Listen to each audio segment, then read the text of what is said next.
शेतकऱ्यांचा रौद्र अवतार, हाती कोयता व गन घेऊन.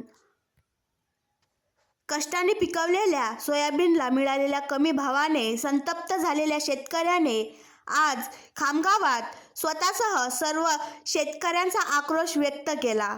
हाती कोयता आणि गन सदृश्य शस्त्र घेऊन त्याने आपला संताप जहाल पद्धतीने बोलून दाखविला. पोलिसांनी त्याला ताब्यात घेतल्यावर घटनास्थळी निर्माण झालेला तणाव निवळला.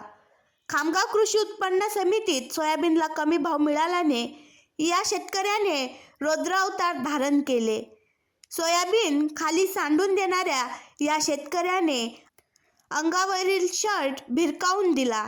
या युवा शेतकऱ्याच्या पॅन्टमध्ये गन सदृश्य शस्त्र खोचलेले होते.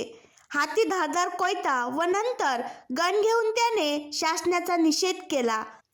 शेतकऱ्याच्या कष्टाच्या मालाला भाव मिळवण्यासाठी आता हत्यारच राहिले आहे, असे जोरजोरात ओरडून त्याने सांगितले. खामगाव बाजार समितीत तरी चांगला भाव मिळेल म्हणून मी सोयाबीन विक्रीसाठी आणलं, पण भाव मिळालाच नाही. मी पिंपळगाव खुटा तालुका व जिल्हा अकोला येथील रहिवासी रवी महानकर असून 100 क्विंटल सोयाबीन विकली, पण खर्च भरून निघेल इतकाही भाव मिळाला नाही, असे माध्यमांशी बोलताना त्वेषाने त्याने सांगितले. मला एकरी 3 क्विंटलच सोयाबीन निघाले. सर्वांचीच अशी वाईट अवस्था असल्याने त्याने सात्विक संतापाने सांगितले. सोयाबीनला किमान 6,000 प्रति क्विंटल भाव मिळाला पाहिजे, अशी जोरकस मागणी त्याने केली. यावेळी बघ्यांची एक गर्दी जमली. दरम्यान खामगाव पोलिसांनी घटनास्थळी पोहोचून शेतकरी महानकर यांना ताब्यात घेत शस्त्रे जप्त केली. शेतकऱ्यांच्या हातात दिसत असलेली पिस्तूल सदृश्य वस्तू एअरगन असल्याचे पोलिसांनी सांगितले. ठाणेदार नरेंद्र ठाकरे यांच्या मार्गदर्शनात पुढील कारवाई सुरू आहे.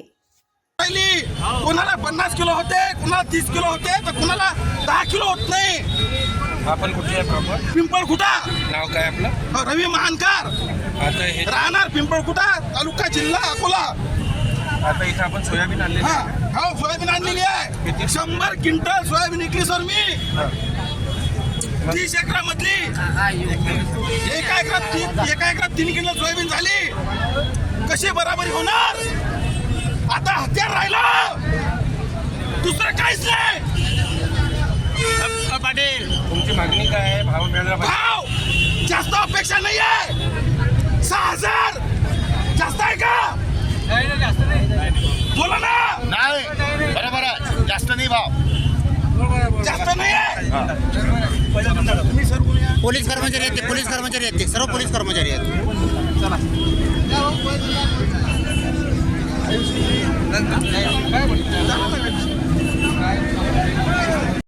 आणखी नवीन व्हिडिओ पाहण्यासाठी आमच्या देशमुख एक्सप्रेस न्यूज चॅनलला सबस्क्राईब करा, लाईक करा आणि शेअर करा.